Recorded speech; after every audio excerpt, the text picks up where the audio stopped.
মেয়েটারে বিরাট কলিজা ভাবেন। আচ্ছা আপনারা আমার দুটি হাত দিয়ে একটা কথা বলেন, কলিজা কি ভেতরে থাকে না বাইরে থাকে? সবাই বলেন। তো কলিজা যদি ভেতর থাকে, তোমার মেয়ে বাইরে থাকে কেন? কথা কন না বাস, কথা কন না। কলিজা তো দেখা যায় না, এটা তো গোপনে থাকে। তাই তোমার কলিজা পর্দা করে থাকে কেন? তোমার মেয়ে যদি কলিজা হবে, তোমার মেয়েকে জাহান্নামের আগুন থেকে বাঁচাও। তোমার মেয়েকে নামাজ শেখাও, পর্দা শেখাও, তোমার বউকে পর্দা শেখাও, নামাজ শেখাও। কলিজা দেখা যায় না, কলিজা ভিতরে থাকে। তুমি বলো আমার মেয়ে আমার কলিজা বিধি কেমনে? কলিজা কখনো বাইরে থাকে না, কলিজা থাকে ভিতরে। টাকা এই পৃথিবীর সবচাইতে দামি সম্পদ, সম্পত্তি সব ভেতরে থাকে। কিসের কথা বলবেন? স্বর্ণের খনি মাটির উপরে পাওয়া যায়। স্বর্ণের খনি মাটি খুঁড়তে খুঁড়তে 1000 ফুট মাটির নিচে স্বর্ণের খনি পাওয়া যায়। আপনি কিসের কথা বলবেন? মুক্তোর কথা বলবেন। মুক্ত কই পাওয়া যায়? সাগরের অতল তলে 1000 ফুট পানির নিচে, তাও আবার ঝামুকের ভিতরে, ঝিনুকের ভিতরে পড়তেই মুক্ত থাকে।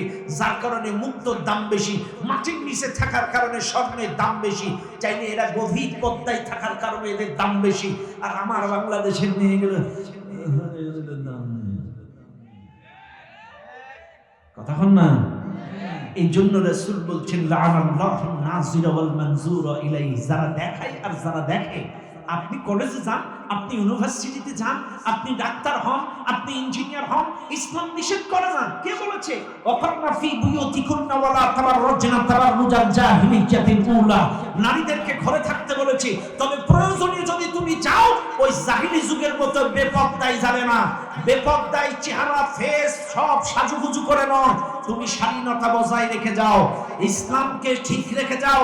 তুমি ডাক্তার হও, ইসলাম নিষেধ করে না। তুমি ইঞ্জিনিয়ার হও, ইসলাম নিষেধ করে না। তুমি ব্যারিস্টার হও, ইসলাম নিষেধ করে না। তুমি ভালো ভালো জায়গায় যাও, ইসলাম নিষেধ করে না। তবে অবশ্যই স্বাধীনতা বজায় রেখে পর্দা সহকারে যাও। ইসলাম তোমাকে কোনো জায়গায় যেতে নিষেধ করে না।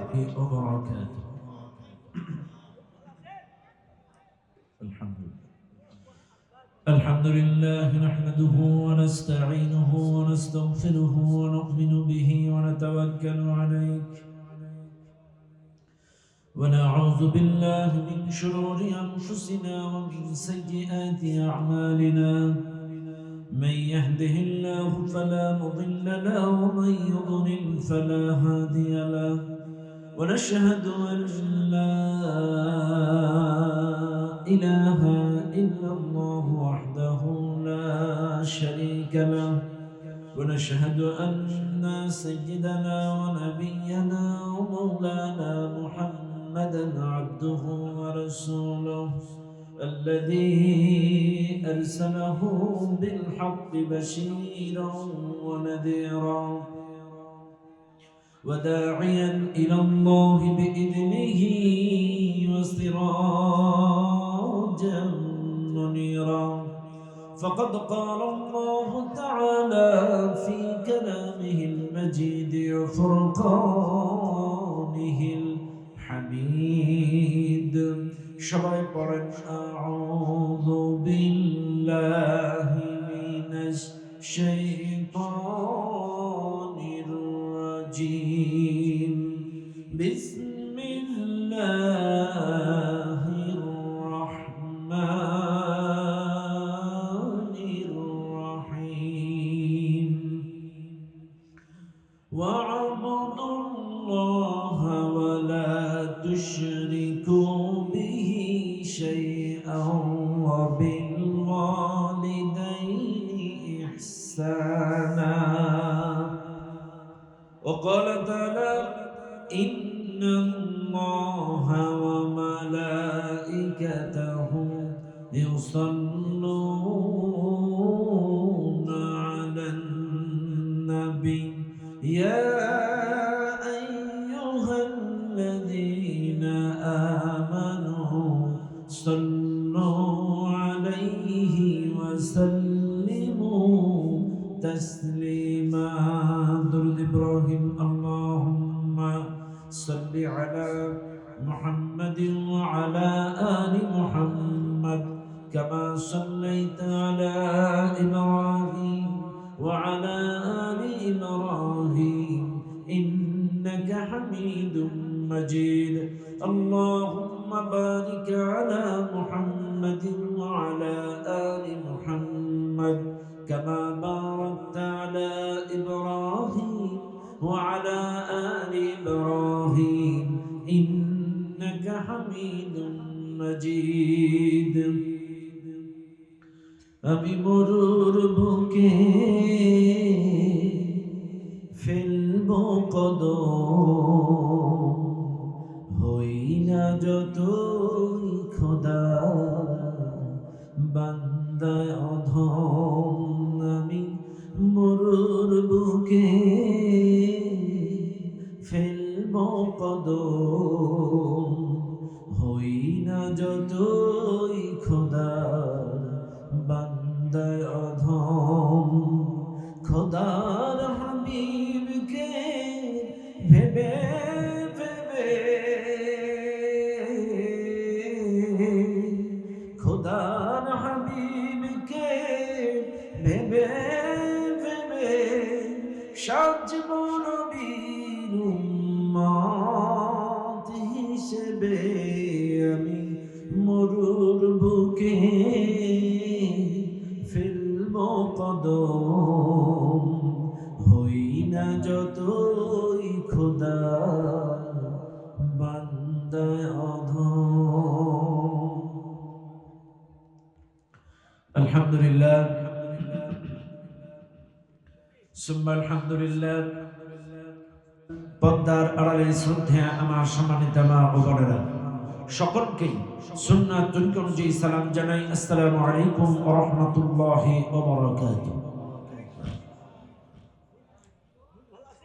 সর্বপ্রথম শুকরিয়া আদায় করছি সে মহান মালিকের দরবারে যে মহান মালিক আপনাকে আমাকে অত্যন্ত দয়া করে মায়া করে এই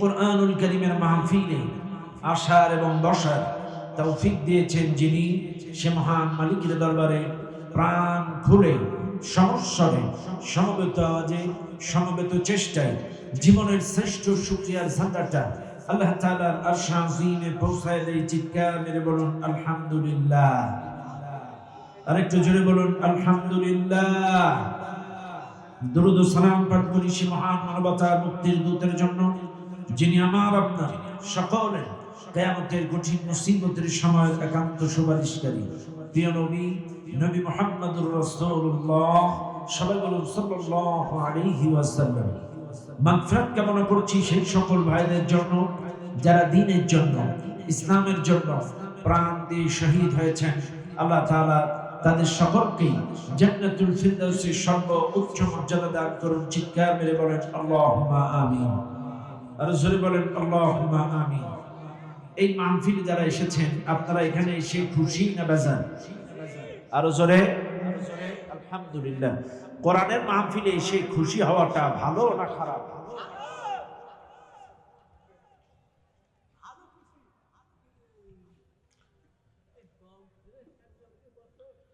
নিঃসন্দেহে ঈমানের বহিঃপ্রকাশ কথা বলেন ঠিক না বেটি এই মাহফিলে যারা এসেছেন এখানে এসে কি লাভ না লস আরো জোরে লাভ কোরআনের মাহফিলে আসলেই কি লাভ এদেশের মানুষ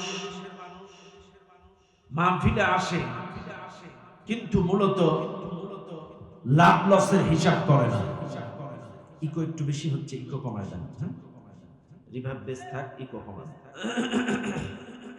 মনে রাখবেন এই মাহফিলে যারা আছেন এই মাহফিলে যতক্ষণ থাকবেন যদি চুপ করে মনোযোগ দিয়ে আন্তরিকতার সাথে কোরআন শুনতে পারেন যতক্ষণ শুনবেন আল্লাহ রহমতের ফোঁটা বর্ষণ হবে এটি সুবহানাল্লাহ বলবেন না রাজশাহীর মাটি ইসলামের ঘাঁটি উর্বর ভূমি রাজশাহীর মাটি কিন্তু আপনারা কথা বলছেন না একটু কথা বলবেন কোরআনের মাহফিলে এসে কথা বললে বক্তা শ্রোতার রিলেশন যদি ভালো হয় ওই মাহফিলের আলোচনা ভালো হয় আমার সঙ্গে একটু জবাব দিবেন এই জবাব দিয়েছেন কে সবাই বলতে পারেন আপনাদের জীবনে কোনো গুনাহ নাই আছে গুনাহ আছে হ্যাঁ হাত দি চোখ দি পাও দি অন্তর দি গুনাহ করতে করতে গুনাহ পাহাড় হয়ে গিয়েছে এমন কোন মানুষ নাই আমাদের জীবনে কোনো গুনাহ নাই।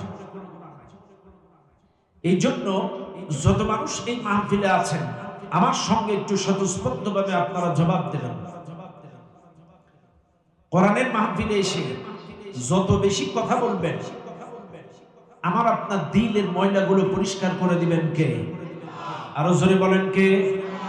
মনে রাখবেন, এখান থেকে 20-25 বছর আগে বিভিন্ন তাফসীর মাহফিল, ওয়াজ মাহফিল, সিরাত মাহফিলে যখন যেতাম শুনতে, 30 বছর আগে যখন ছোট ছিলাম তখন বিভিন্ন ওয়াজ মাহফিল, সিরাত মাহফিলে যে দেখতাম মুরব্বী আলেম ওলামা বা পীর সাহেবরা এসে দোয়া করতেন।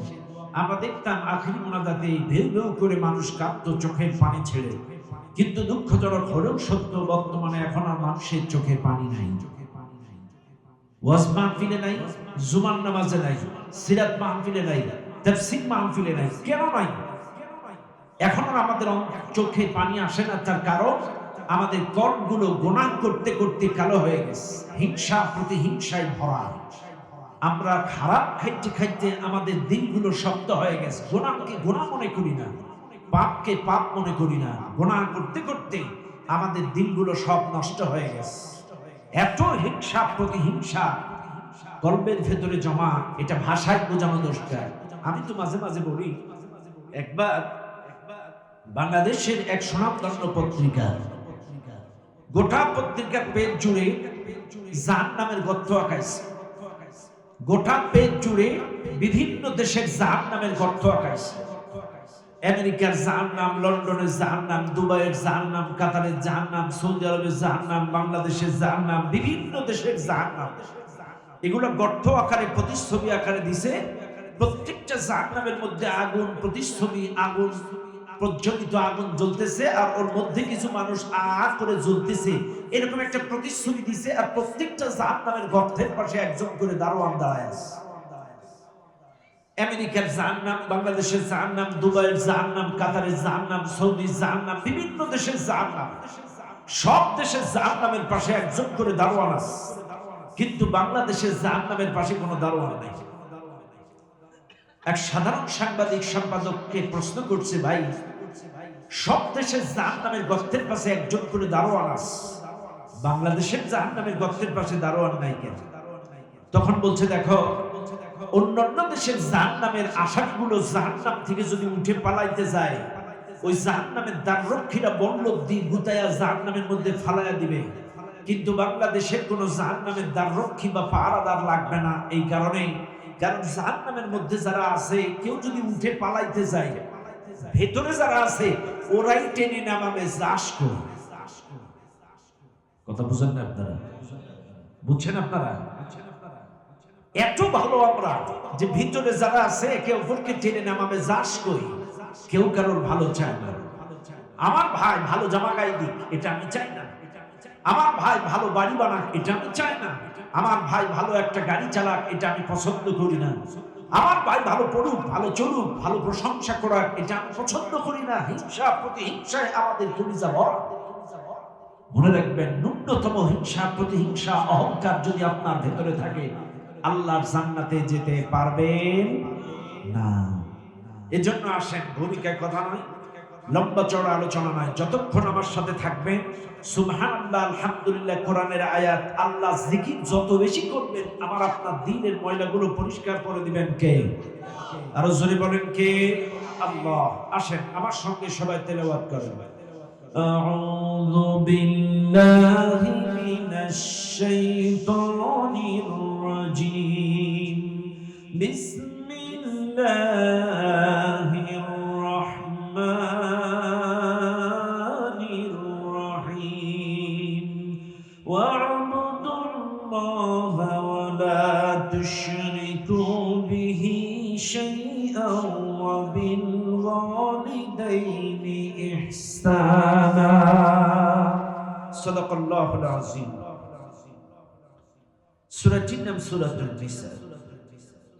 এই সূরাটা 36 নম্বর আয়াতের কিছু অংশ আমি আপনাদের সামনে তেলাওয়াত করেছি। একটি লম্বা আয়াত, অনেক আলোচনা, কিন্তু আমি বিস্তারিত আলোচনা করে শেষ করতে পারবো না। এই জন্য আমি পুরো আয়াতটা তেলাওয়াত করি নাই। আমি আপনাদের সামনে যে আলোচনা নিয়োগ করেছি, কয়েকটি পয়েন্ট, কয়েকটা শব্দ আমি তেলাওয়াত করেছি। আল্লাহ সুবহানাহু ওয়া তাআলা বলেন, ওয়া'বুদুল্লাহ, ইবাদত করো আল্লাহ, ওয়ালা তুশরিকু বিহি শাইআন, এবং আল্লাহর সঙ্গে কাউকে অংশীদার সাব্যস্ত করো না, ওয়া বিল ওয়ালিদাইনি ইহসানা, পিতামাতার সঙ্গে সৎ আচরণ করো। এখন আসেন, এই মাহফিলে যারা আছেন, একটা হচ্ছে আল্লাহর সাথে আল্লাহর ইবাদত, আর আল্লাহর ইবাদতের সঙ্গে কাউকে অংশীদার বানায়ও না। তিনটা পয়েন্ট। এক নাম্বার হচ্ছে ইবাদত, একটা হচ্ছে শিরক, আর একটা হচ্ছে পিতামাতার খেদমত। তিনটা শব্দ আমি আপনাদের সামনে তেলাওয়াত করেছি। আসেন একটি একটি করে তিনটা শব্দের ব্যাখ্যা আপনাদেরকে দিয়ে দিই। এই মাহফিলে যারা আছেন, আমি আবারও বলছি, আমি অনর্থক অযৌক্তিক একটি কথাও বলি না, আউল ফাউল কথা বলে সময় নষ্ট করি না। যা বলি কোরআন সুন্নাহর ভিত্তিতেই বলি। মনে রাখবেন, কোরআন কিন্তু সবার ভাগ্যে জুটে না, কোরআন শোনা সবার ভাগ্যে জুটে না। এজন্য কত রাত কত দিকে ফেসবুক, ইউটিউব, হোয়াটসঅ্যাপে কেটে গেছে। একটা দিন আল্লাহর জন্য কিছু কথা কোরআনের মাহফিলে আমরা শুনবো, পারবো না ইনশাআল্লাহ? আল্লাহ কবুল করুন, বলেন আমিন। এক নাম্বার আল্লাহ বলছেন ওয়া'বুদুল্লাহ, গোলামি হবে কার? জোরে বলেন কার? আল্লাহর গোলামি। এক নাম্বার আল্লাহর ইবাদত করো। এখন আসেন, এই মাহফিলে যারা আছেন আমার সঙ্গে একটু বলেন, ইবাদত আমাদের দেশের মানুষ কি বুঝে আর আল্লাহ কি বুঝালেন? আমাদের দেশের মানুষ মনে করে ইবাদত মানে নামাজ, ইবাদত মানে রোজা, ইবাদত মানে হজ, ইবাদত মানে জিকির। এদেশের মানুষ মনে করে ইবাদত মানে নির্দিষ্ট কয়েকটা হুকুম, বাদ বাকি আর ইবাদত নাই। আসেন তো একটু বুঝাই দিই। আমাদের দেশে কিন্তু আল্লাহ কিন্তু ওয়া'বুদুল্লাহ, গোলামি করো কার? কার? আল্লাহ। ইবাদত করো আল্লাহ। বারবার আল্লাহ বলছেন ওয়াকাদা রাব্বুকা আল্লা তা'বুদু ইল্লা ইয়্যা, গোলামি করো রবের। আর এক জায়গায় বলতেছেন ওয়ালাকাদ বা'আথনা ফি কুল্লি উম্মাতির রাসূল আন ই'বুদুল্লাহ, আমি প্রত্যেকটা জাতির মধ্যে একজন করে রাসূল প্রেরণ করেছি এই নির্দেশ দিয়ে যে গোলামি করো আল্লাহ, ওয়াজতানিবুত তাগুত, বর্জন করো তাগুত। অসংখ্য জায়গায় আল্লাহ ইবাদতের আয়াতটা দিয়েছেন। এখন আসেন, ইবাদতটা কি? আসলে আমাদের দেশে নবীন প্রবীণ বক্তা আছে প্রায় 50,000। কয় হাজার? আপনাদের রাজশাহী মনে হয় বক্তা নেই, আসেনি? আছে না? রাজশাহী বক্তা আছে? উল্লেখযোগ্য বেশ কিছু বক্তা আপনাদের রাজশাহীতে আছে। আমার পাশে বসে আছে এই একজন, এই যে দেখেন, গতকাল কেউ মাহফিল করে আসছে ভোলা থেকে, মাওলানা হুমায়ুন কবির, হাফেজ মাওলানা হুমায়ুন কবির, হুমায়ুন আহমদ। মাশাআল্লাহ, তার কণ্ঠ যেমন আলোচনা তেমন। আপনাদের রাজশাহীর ছেলে মাওলানা আবুল কালাম আজাদ, এরপরে মাওলানা রুহুল আমিন, অসংখ্য বড় বড় আলেম ওলামা এই রাজশাহীর বুকেতে আছে। তারপরে আফতাব আহমেদ, অসংখ্য বক্তা আছে রাজশাহীতে। এইরকম বক্তা নবীন প্রবীণ দি বাংলাদেশে টোটাল বক্তা আছে 50,000। 4 লক্ষ মসজিদ, 60,000 থেকে 1 লক্ষ মাদ্রাসা। এটা লোকাল একটা হিসাব, আরো বেশি হবে মাদ্রাসা, মাদ্রাসা আরো বেশি হবে। 1 লক্ষ মাদ্রাসা, 50,000 বক্তা, আর 4 লক্ষ মসজিদ। 4 লক্ষ মসজিদের ইমাম খতিব, 50,000 নবীন প্রবীণ বক্তা, 1 লক্ষ মাদ্রাসার শিক্ষক, মুহতামিম, প্রিন্সিপাল, সুপার। এবার আসেন, এই যে শিক্ষকগুলো, ইমামগুলো, বক্তাগুলো, খতিবগুলো, দাঈ ইলাল্লাহগুলো, এরা কিন্তু সবাই এক মতাদর্শের না, এক কোয়ালিটির না, এক আদর্শের না। বেয়াদবি মাফ করবেন, বোঝার চেষ্টা করবেন। কেউ তাবলীগ, কেউ চরমনাই, কেউ আহলে হাদিস, কেউ হানাফি, কেউ শাসনতন্ত্র, কেউ খেলাফত মাজলিস, কেউ দেওয়ানবাগ, কেউ আরামবাগ, কেউ গোলাপবাগ, কেউ ফুরফুরা, কেউ ইসলামী শাসনতন্ত্র, কেউ জমিয়তে উলামা ইসলাম। এক একজন এক এক তরিকা। এই মসজিদের হুজুর তাবলীগ, তো ওই মসজিদের হুজুর চরমনাই, ওই মসজিদের হুজুর ফুরফুরা, এই মসজিদের হুজুর দেওয়ানবাগ, ওই মসজিদের হুজুর ফুলতলি। এক একজন এক এক সিলসিলা। আচ্ছা আপনারা বলেন তো, কোরআন কোন সিলসিলা? কথা বুঝছেন না আপনারা? কোরআন কয়টা? হুদাল লিন্নাস। কোরআন কিন্তু গোটা পৃথিবীর মানুষের জন্য হেদায়েত।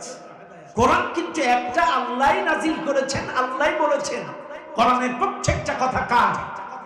কিন্তু আমাদের দেশের এক এক তরিকার এক এক সিলসিলার মানুষ এক এক সিলসিলার বক্তা, এক এক সিলসিলার ইমাম, এক এক সিলসিলার খতিব যখন মঞ্চে ওঠে, যে যার মতো মনে তুলি দিয়ে ব্যাখ্যা করে চলে যায়, পাবলিক মনে করে কোরআন মনে হয় ওই সিলসিলা। রাগ করেন না আমার কথায়। তাবলিগ জামাতের কোন হুজুর উঠলে এমন ব্যাখ্যা করে, পাবলিক মনে করে গোটা কোরআনটাই তাবলিগ জামাতের। এরপরে ফুরফুরার হুজুররা যদি এসে কোরআনের ব্যাখ্যা করে, এমন করে মনে রঙে তুলি দিয়ে ব্যাখ্যা করে চলে যায়, পাবলিক মনে করে গোটা কোরআনটাই মনে হয় ফুরফুরা শরীফের। আবার আরেক সিলসিলার মানুষ এসে ওয়াজ করে মনে তুলি দিয়ে ব্যাখ্যা করে চলে গেল, পাবলিক মনে করে কোরআন সব দেওয়ানবাগি। আসলে আম পাবলিক পড়ে বিভ্রান্তিতে, কথা না। আসলে আসলে ইবাদতটা কি? আমাদের দেশের হুজুররা এক একজন এক এক রকম বুঝাইছে। একটু দেখেন আল্লাহর কোরআন, ওমা খালাকতুল জিন্না ওয়াল ইনসা ইল্লা লিয়াবুদুন। আল্লাহ জিন এবং ইনসানকে সৃষ্টি করেছে তার ইবাদতের জন্য। আসো নামাজ পড়ো, নামাজ নামাজ নামাজ নামাজ নামাজ নামাজ নামাজ, যা করো করো অন্তত নামাজটা পড়ো। এক হুজুর আসলেন মঞ্চে, একটা আয়াত তেলাওয়াত করলেন ইবাদতের। আল্লাহ জিন এবং ইনসানকে সৃষ্টি করেছে তার ইবাদতের জন্য। আয়াত তেলাওয়াত করলো ইবাদতের, 2 ঘন্টা ওয়াজ করলো নামাজের। তার মানে তার হিসাব মতে ইবাদত মানে নামাজ, নামাজের বাইরে কিছু নাই। যা করো করো করো করো অন্তত নামাজটা পড়ো। বুঝেন না আপনারা? আয়াত পড়ছে কিসে? ইবাদতে।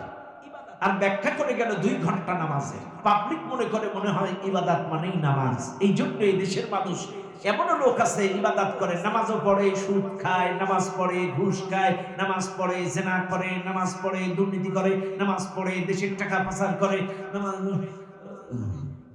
ওই যে হুজুর কইছে যা করো করো করো করো অন্তত নামাজটা পড়ো। কথা বুঝেন না আপনারা? কে কইছে?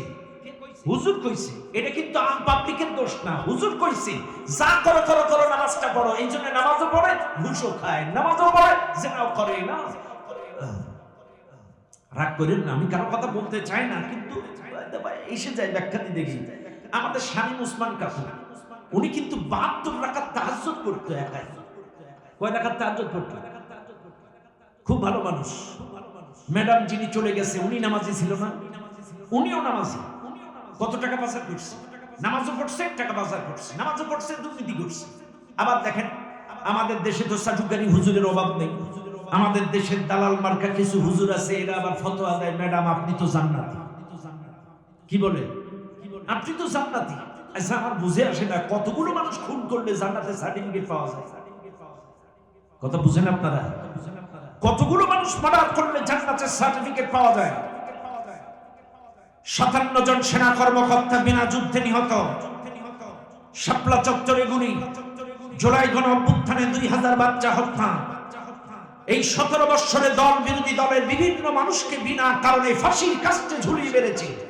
এতগুলো মানুষ মারার পরেও বলে ম্যাডাম আপনি জানেন। দালালের একটা লিমিট থাকা উচিত। কথা বল না কেন? একটা দালালির লিমিট থাকা উচিত।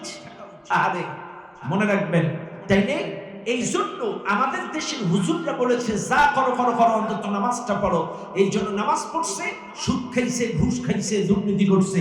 কিন্তু আপনাদেরকে বলে নামাজ বেহেশতের চাবি। আর আপনারা চিন্তা করছেন চাবি হয়ে গেলে আর কি দরকার?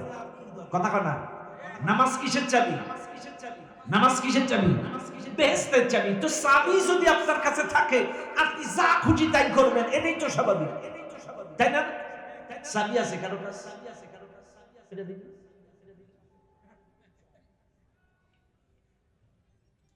এই যে আমার কাছে একটা চাবি, একটু তাকান। নামাজ বেহেশতের চাবি, এটা বোঝানোর জন্য কথাটা নিচ্ছি। চাবিটা সোজা অংশটা চাবি। এই চাবিতে 1টা 2টা 3টা 4টা 5টা 6টা 7টা 8টা 9 10 11 12 13 14 15 16 দুই পাশে 16টা ঘাট আছে। কয়টা ঘাট? 16টা ঘাট। বুঝেন তো? ঘাট বুঝেন তো? এই চাবিটা সোজা অংশ আর দুই পাশে 16টা ঘাট। জানি বুঝেন? এই 16টা ঘাট সহ এই নির্দিষ্ট চাবিটা নির্দিষ্ট তালায় দিলে বিসমিল্লাহ বলে তালাটা খুলে। তো এটাও বাস্তব। সোজা অংশটা নামাজ, আর এই 16টা ঘাট হলো উদখুলু ফিস সিলমি কাফা, পরিপূর্ণ ইসলাম। নামাজের সাথে সাথে রোজা, হজ, যাকাত, অর্থনীতি, রাজনীতি, সমাজনীতি, শিক্ষানীতি, পরিপূর্ণ ইসলাম যদি মানেন, বিসমিল্লাহ বলে তালাই দিবেন, জান্নাতের তালা খুলে যাবে।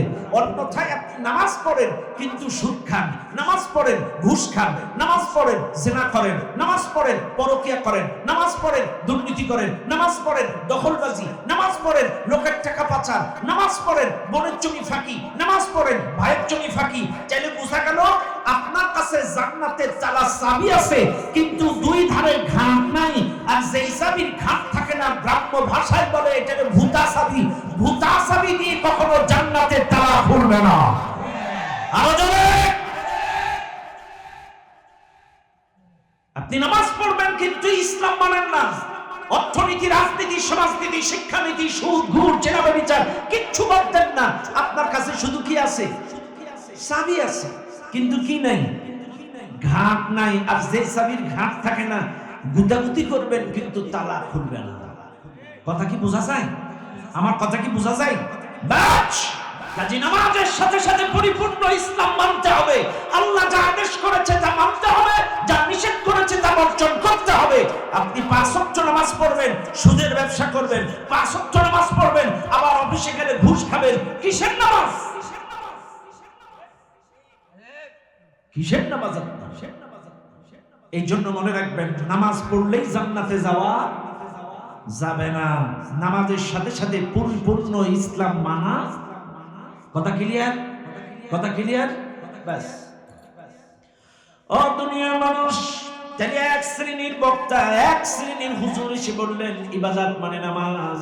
এই জন্য তারা নামাজের ওয়াজটা করে গেল, বুঝায় গেল। এবার আসেন আর এক তরিকার হুজুর। আর এক তরিকার হুজুর আসলেন, ওমা খালাকতুল জিন্না ওয়াল ইনসা ইল্লা লিয়াবুদুন। আল্লাহ জিন এবং ইনসানকে সৃষ্টি করেছে তার ইবাদতের জন্য। আসো জিকির করো। কি করো? কি করো? জিকির করো।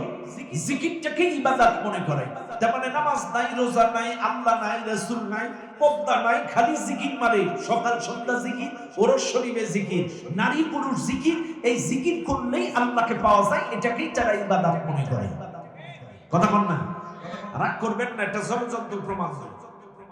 মাইজ ভান্ডারীর মইনুল ইসলাম, মইনুলের কাছে এক সাংবাদিক যে প্রশ্ন করছে, ভাই আপনারা যে বলেন আল্লাহওয়ালা নবীওয়ালা দল, ইসলামী দল, আল্লাহর দল, নবীর দল, হকপন্থী, তো আপনারা গাঁজা খান কেন? তখন মাইনুল ইসলাম বলছে, ফাবিআইয়ি আলাই রাব্বিকুমা তুকাদ্দিমান। আল্লাহর কোন কোন নিয়ামতকে অস্বীকার করবা? গাঁজা আল্লাহর নিয়ামত, 2.5 খাওয়া যায়। নাউজুবিল্লাহ বলবেন না? কত বড় বাটপার! বলছে গাঁজা, যে মানে গাঁজা খায় আর জিকির করে, এটা কি ইবাদত মনে করে? সাংবাদিক বলতেছে, ভাই আপনারা নারী পুরুষ একসাথে জিকির করেন কেন? তখন মাইনুল বলতেছে, দেখো নারীকে আল্লাহ কত সুন্দর করে সৃষ্টি করছে, এটা দেখি আর মারি। আচ্ছা আপনারা বলেন পর্দা কি? সবাই বলেন পর্দা করা ফরজ, অথচ ওদের ফরজ পর্দা নাই, নারী পুরুষ একসাথে জিকির করে বলে এটাও নাকি ইবাদত। নাউজুবিল্লাহ বলেন না? আরো জোরে করবেন নাউজুবিল্লাহ। এক শ্রেণীর বক্তা এসে বলে গেল জিকির করা ইবাদত। আর এক শ্রেণীর বক্তা আসলেন, ওয়ামা খালাকতুল জিন্না ওয়াল ইনসা ইল্লা লিয়াবুদুন। আল্লাহ জিন এবং ইনসানকে সৃষ্টি করেছে তার ইবাদতের জন্য। আসো আমার পাগড়িটা ধরো, বায়াত নাও, মুরিদ হও, পীরের মুরিদ হও। পীরের মুরিদ না হলে জান্নাতে যাওয়া যাবে না। আমার পীর তোমাকে হাতির পিঠে, ঘোড়ার পিঠে করে পার করবে। বেয়াদবি মাফ করবেন। এই রাজশাহী মুসলমানেরা কে কোন পীর সাহেবের মুরিদ আমি জানি না, আল্লাহু আলাম, আল্লাহ ভালো জানে। কাউকে ছোট করে, কটাক্ষ করে, ক্রিটিসাইজ করে আমি কথা বলি না, কিন্তু সত্যটা জাতির সামনে তুলে ধরার জন্য আসি। মনে রাখবেন, যে বা যারা বলে আমার পীর তোমাকে পার করবে, এটা ডামিসা কথা, এটার কোনো ভিত্তি নাই। আল্লাহ কোরআন বলেন, ইয়াউমা ইয়াকুমুর রূহু ওয়াল মালাইকাতু সাফফান লা ইয়াতাকাল্লামুনা ইল্লা মান আযিনা লাহুর রাহমান ওয়া ক্বালা সাওয়াবা। সূরাতুন নাবা 30 নম্বর পারায় আল্লাহ পাক বলেন, আল্লাহ তাআলা কিয়ামতের কঠিন মুসিবতের ময়দানে সব ফেরেশতারা দাঁড়ায় থাকবে, সব রূহ দাঁড়ায় থাকবে, কেউ কোনো কথা বলতে পারবে না। আল্লাহ যদি কাউকে দয়া করে অনুমতি দেয়, ওয়াকালা সাওয়াবা, কাউকে যদি পারমিশন দেয়, সেই ব্যক্তি কথা বলতে পারবে। অন্যথায় অনুমতি ব্যতীত কিয়ামতে কেউ কথা বলতে পারবে না। এবার বলেন পীর সাহেব কই? দুই নাম্বার দলিল, ওয়াত্তাকু ইয়াওমান লা তাজসি নাফসুন আন নাফস ওয়া লা ইউকবালু মিনহা শাফাআহ ওয়া লা ইউখাযু মিনহা আদলুন ওয়া লা হুম ইউনসারুন। ভয় করো সেই দিনের, যেই দিন কেউ কারোর কোনো উপকারে আসবে না। ওয়া লা ইউকবালু মিনহা শাফাআহ, কারোর পক্ষ থেকে সুপারিশ গ্রহণ করা হবে না। ওয়া লা ইউখাযু মিনহা আদল, কারোর আমলের বিনিময়ে কাউকে ছেড়ে দেওয়া হবে না। স্ত্রীর আমলের বিনিময়ে স্বামীকে ছাড়বে না, স্বামীর আমলের বিনিময়ে স্ত্রীকে ছাড়বে না, সন্তানের আমলের বিনিময়ে মা বাবাকে ছাড়বে না, মা বাবার আমলের বিনিময়ে সন্তানকে ছাড়বে না, পীরের আমলের বিনিময়ে মুরিদকে ছাড়বে না, মুরিদের আমলের বিনিময়ে পীরকে ছাড়বে না। আল্লাহ নবী স্বয়ং তার চাচা, তার ফুফু, তার জামাই, তার মেয়ে ফাতেমাকে ডেকে বলেছিল, ও আমার মেয়ে, ও আমার জামাই, ও আমার ফাতেমা, ও আমার চাচা, শোনো, এই দুনিয়ার জিন্দেগির যে টুকরা আমার কাছ থেকে সম্পদ সম্পত্তি যা খুশি চেয়ে দাও, আমি দুনিয়াতে তোমাদের উপকার করতে পারবো, কিন্তু আমি রাসূল কিয়ামতে তোমাদের কোনো উপকার করতে পারবো না। ব্যক্তি আমল বড়, তোমার আমল যদি ভালো হয় তোমার আমল তোমাকে বাঁচাবে, আমি রাসূল কিয়ামতে তোমাদের কোনো উপকারে আসতে পারবো না। রাসূল তার চাচাকে, তার মেয়েকে, তার জামাইকে, তার ফুফুকে যদি এই কথা বলতে পারে, এইবার বলেন আপনার পীর কই? তাইলে এগুলো ডামেসা কথা। আমি বেশি ব্যাখ্যা বিশ্লেষণ দিব না, শুধু বুঝাচ্ছি। কেউ বলছে ইবাদত মানে নামাজ, কেউ বলছে ইবাদত মানে জিকির, কেউ বলছে ইবাদত মানে পীরের মুরিদ। এখন আসেন তো আল্লাহ কি বলছেন? আল্লাহ বলছেন ওয়াবুদুল্লাহ, গোলামি করো আল্লাহ, গোলামি করো আমার। এবার আপনারা বলেন ইবাদতের অর্থ আল ইবাদাহ, এই অর্থ হচ্ছে গোলামি করা, দাসত্ব করা, নত হওয়া, অনুসরণ করা, আনুগত্যের শিকলকে গলায় পড়া। আমি আবারও বলছি, ইবাদতের অর্থ হচ্ছে আল্লাহ যা আদেশ করেছেন তা মানা, যা নিষেধ করেছেন তা বর্জন করা। এক কথায় আল্লাহর আদেশ নিষেধের গোলামি করাটাই ইবাদত।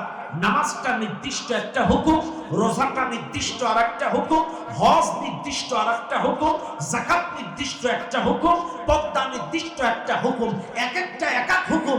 এগুলোর সঙ্গে নির্দিষ্ট ইবাদতের অর্থের কোনো মিল আসে না। তবে ইবাদতের অর্থ হলো গোলামি করা। আল্লাহ যখন যা আদেশ করেছেন তা মানতে হবে, আর যখন যা নিষেধ করেছেন তা বর্জন করতে হবে। এক কথায় আদেশ নিষেধের গোলামি করাটাই হলো ইবাদত। কথা ক্লিয়ার? চাইলে ইবাদতের অর্থ কি? গোলামি করা। জোরে বলেন ইবাদতের অর্থ কি? গোলামি করা, গোলামি করা, গোলামি করা। এইবার আমার সঙ্গে আপনারা জবাব দেন, এই যে জমিনে বসে আছেন, জমিনটা কার? মসজিদটা কার? জমিনটা। কথা ক্লিয়ার? এবার আসেন, মিথ্যা কথা বললে তাকে কি বলি আমরা? মুনাফিক। মনে রাখবেন, মুনাফিকের খাসিলাত চারটা। একটা হচ্ছে মিথ্যা কথা বলা, দুই নাম্বার হচ্ছে ওয়াদা খিলাফ করা। আমি বেশি ব্যাখ্যায় যাচ্ছি না, বোঝার জন্য বলছি।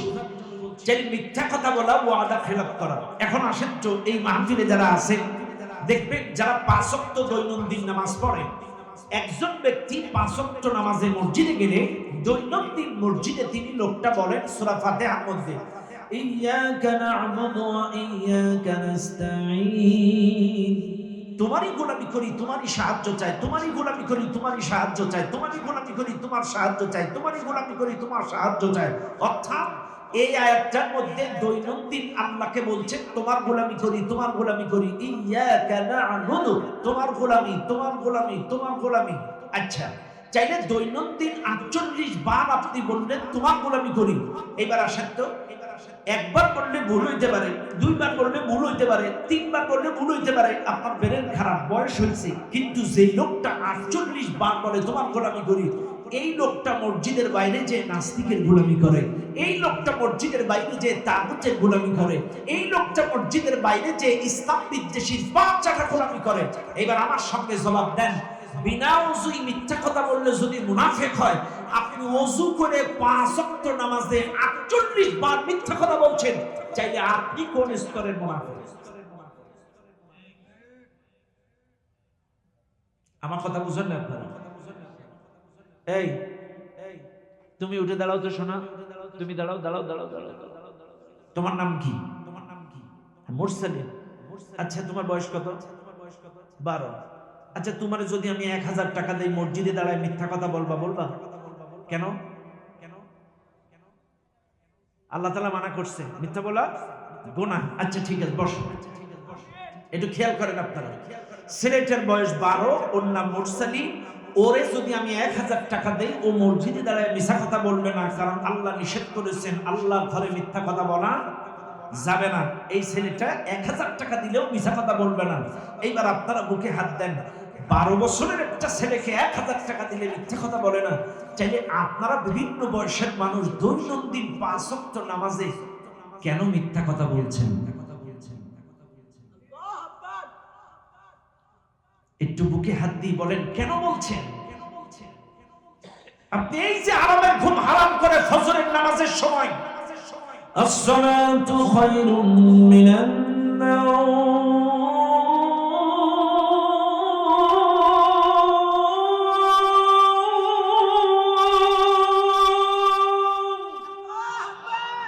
ফজরের নামাজের সময় যখন মুয়াজ্জিন ডাক দিবে, আপনি সব ছেড়ে দিয়ে, আরামের ঘুম ছেড়ে দিয়ে, কম্বল ছেড়ে, কমফোর্টার ছেড়ে, কি কষ্ট করে, সবার বাড়ি তো আর গিজার নেই। গিজার আছে সবার বাড়ি? আপনারা শহরের মানুষ, আপনাদের বাড়ি থাকতে পারে, কিন্তু সবার বাড়ি নাই। সবার বাড়ি গিজার নাই। চাই এই ঠান্ডা পানিতে ওযু করে আপনি মসজিদে যাচ্ছেন, অথচ কি সুন্দর মসজিদে দাঁড়ায় মিথ্যা কথা বলছেন। ইয়াকা না'বুদু, তোমার গোলামি করি, তোমার গোলামি করি। ইহদিনাস সিরাতাল মুস্তাকিম, সোজা রাস্তা দেখাও, অবিচল থাকার রাস্তা দেখাও, অটুট থাকার রাস্তা দেখাও। অথচ আপনি মসজিদের বাইরে যে নাস্তিকের গোলামি করছেন, তাগুতের গোলামি করছেন, ইসলাম যারা মানে না, শরিয়াত যারা মানে না, তাদের গোলামি করছেন। আপনি মসজিদের মধ্যে বললেন কি আর বাইরে করলেন কি? মানুষ মিথ্যা কথা বলে, তাই বলে মসজিদে দাঁড়াবো না? কেন মিথ্যা কথা বলেন মসজিদে দাঁড়িয়ে? এই ছেলেটা তো মিথ্যা বলবে না। যেটা আপনি দৈনন্দিন 5 বার আল্লাহকে মিথ্যা প্রতিশ্রুতি দিচ্ছেন মসজিদে, 5 বার মিথ্যা কথা বলছেন আল্লাহকে, তোমার গোলামি করি, অথচ মসজিদের বাইরে যে সব ভুলে যান। আরে মসজিদটাও যার, এই জমিনটাও তার। আপনারা মনে করেন গোলামি খালি মসজিদে, ইবাদত খালি মসজিদে? ইবাদতের অর্থই গোলামি। মসজিদে গোলামি করলে শুধু চলবে না, গোটা দুনিয়ায় গোলামি করা লাগবে। কার? আল্লাহ পাক বলেন, ইয়া ইবাদিয়াল্লাযীনা আমানু ইন্না আরদি ওয়াসিআতুন ফাইয়ায়া ফা'বুদুন। এই দুনিয়াটা প্রশস্ত, অনেক বড় দুনিয়া। তুমি যেখানে থাকো আমার গোলামি করো। তুমি সাগরের উত্তাল তরঙ্গে জাহাজের মধ্যে আসো, গোলামি করো আমার। তুমি জঙ্গলের গহীন জঙ্গলে আসো, গোলামি করো আমার। তুমি অফিস আদালতে আসো, তুমি গোলামি করো আমার। তুমি ব্যবসা প্রতিষ্ঠানে আসো, গোলামি করো আমার। তুমি পরিবারের মধ্যে আসো, গোলামি করো আমার।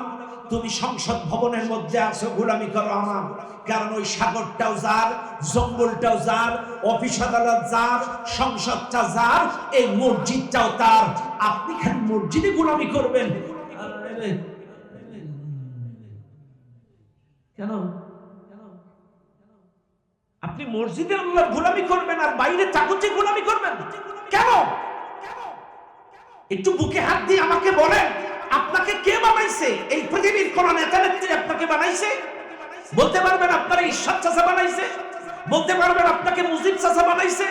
বলতে পারবেন এই পৃথিবীর কোন নেতা নেত্রী আপনাদেরকে বানাইছে? না।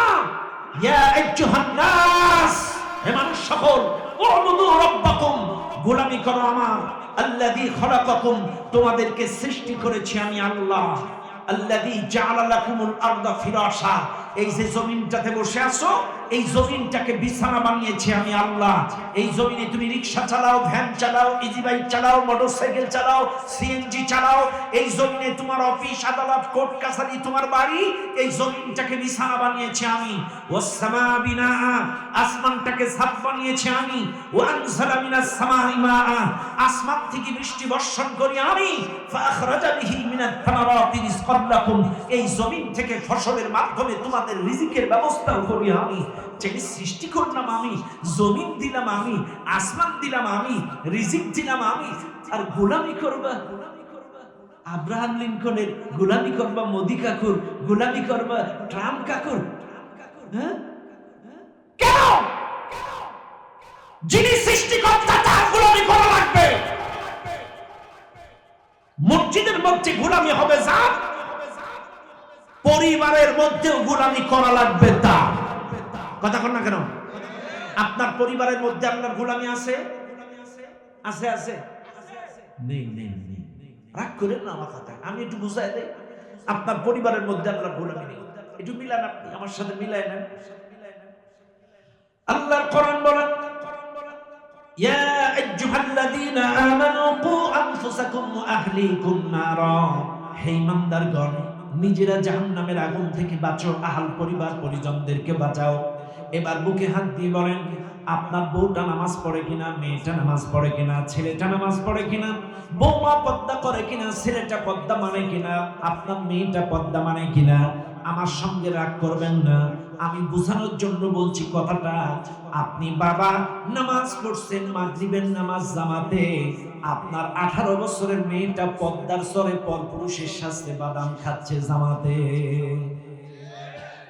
আস্তে কম কথা কম, ঠিক ঠিক। এখন ঠান্ডার সময়, শীতকালীন সময় পিকনিকে যায়, শিক্ষা সফর যায় না? শিক্ষা সফর অনেক কলেজ ইউনিভার্সিটি থেকে বাসে বাসে করে দলে দলে যাচ্ছে। বুকে হাত দিয়ে বলেন, আপনি জোহর মাগরিব আসর নামাজ পড়ছেন জামাতে, আপনার 18, 22, 20 বছরের ছেলেটা মেয়েটা পরপুরুষ পরনারীর সাথে ওই সুগন্ধা বীজ লাবণী বীজে গোসল করছে জামাতে কক্সবাজারে। এবার বলেন আল্লাহ কোন জামাতটা কবুল করে? তাহলে বোঝা গেল আপনার আমার পরিবারের মধ্যে আল্লাহর গোলামি নাই। এবার বলবেন হুজুর বুঝায়া দেন। আল্লাহর কোরআন, ওয়া কুল্লিল মুমিনাতি ইয়াগদুদনা মিন আবসারিহিন্না ওয়া ইয়াহফাজনা ফুরুজাহুন্না ওয়া লা ইউবদিনা যিনাতাহুন্না। আল্লাহ পাক বলেন, নবীজি তুমি মুমিনা নারীদেরকে বলে দাও তারা যেন চক্ষু নিম্নগামী করে, লজ্জাস্থানের হেফাজত করে, তাদের শরীরের সৌন্দর্য সাজসজ্জা যেন দেখায় না বেড়ায়। এটা কোরআন নিষেধ করলো। এইবার আপনারা রাজশাহীর মানুষ যদি বলেন যে হুজুর আমরা যদি বাইসান দেখায় বেড়াই তাহলে কি হবে? আল্লাহর নবী বলেন, লাআনাল্লাহুন নাযিরা ওয়াল মানযুরা ইলাইহি, যারা দেখায় আর যারা দেখে উভয়ের উপরেই আল্লাহর লানত। এবার বলবেন হুজুর বুঝায় বলেন, আপনি স্বামী আপনার স্ত্রীকে লাল নীল বেগুনি শাড়ি পরায়া, মেকআপ করা, পেট পিট বার করে গোটা রাজশাহী ঘুরায় বেড়ালেন। আপনি স্বামী আর আপনার স্ত্রী দুজন মিলে দেখালেন রাজশাহীর পরপুরুষ আপনার স্ত্রীর পেট পিট আর মুখ দেখলো, অর্থাৎ আপনারা দেখালেন ওরা দেখলো, উভয়ের উপরেই আল্লাহর লানত। তুমি বাবা তোমার মেয়েকে যদি বেপরদায় যদি লাল নীল শাড়ি পরায়া মুখটা মেকআপ করা নিয়ে বেড়াও, তুমি বাবা দেখালে, তোমার মেয়ে দেখালো, আর পরপুরুষরা দেখলো, উভয়ের উপরে আল্লাহর লানত। তুমি ভাই তোমার বোনটাকে যদি এইভাবে বেপরদায় ঘুরায় নিয়ে বেড়াও, তোমরা ভাই বোন দেখালে, রাজশাহীর পরপুরুষেরা দেখলো, উভয়ের উপরে আল্লাহর লানত। কেন বুঝেন না? কেন আল্লাহর গজব? কেন আল্লাহর গজব? 5.7 ভূমিকম্প কেন? যারাল ফাসাদু ফিল বাররি ওয়াল বাহরি বিমা কাসাবাত আইদিন নাস। কেন বুঝেন না? এটা আমার আপনার দুই হাতের কামাই। আল্লাহ কোরআন বলতেছে, শোনো, যদি তুমি গোপন কোন গুনাহ করো, গোপন পাপের শাস্তি ব্যক্তিকেন্দ্রিক। গোপন পাপের শাস্তি ব্যক্তিকেন্দ্রিক। আপনাকে জ্বর দিবে, বিপদ দিবে, হোঁচট খাবেন, অ্যাক্সিডেন্ট করবেন, ব্যবসায় লস খাবেন, ব্যক্তিকেন্দ্রিক। আর যখন সামাজিক ভাবে কোন পাপকে, কোন অপরাধকে স্বীকৃতি দিবেন, আর ওই পাপের কারণে যদি আল্লাহর গজব আসে, ওয়াত্তাকু ফিতনাতান লা তুসিবান্নাল্লাযীনা যালামু মিনকুম খাসসা, যদি আপনি সামাজিক ভাবে কোন অপরাধকে স্বীকৃতি দেন আর ওই অপরাধের কারণে যদি আল্লাহর গজব আসে, শুধুমাত্র পাপিষ্টের ঘাড়ে পড়ে না, পাশে আল্লাহওয়ালাদের ঘাড়েও পড়ে। কারণ আপনি এই পাপটাকে স্বীকৃতি দিয়েছেন, আপনি জিনাকে স্বীকৃতি দিয়েছেন, বেপরদাকে স্বীকৃতি দিয়েছেন, সুদকে স্বীকৃতি দিয়েছেন, দখলবাজি স্বীকৃতি দিয়েছেন, অন্যায়ভাবে মানুষের সামনে আধিপত্য বিস্তার করার স্বীকৃতি দিয়েছেন। আপনার কারণেই এরা এত অন্যায় করার সুযোগ পাইছে, আপনার কারণে এরা বেপরদায় চলে, আপনার কারণে এরা দখলবাজি করে, আপনার কারণে এরা অপরাধগুলো করে, জিনা করে, পরকীয়া করে। আপনারা স্বীকৃতি দিয়েছেন, যার কারণে এই গুনাহগুলো সমাজে চলে। আর এই গুনার কারণে যদি আল্লাহর গজব আসে, শুধুমাত্র পাপিষ্টের ঘাড়ে পড়বে না, পাশে আল্লাহওয়ালা নামাজীদের ঘাড়েও পড়বে। কারণ আপনারা দেখেছেন কিন্তু প্রতিবাদ করেন নাই।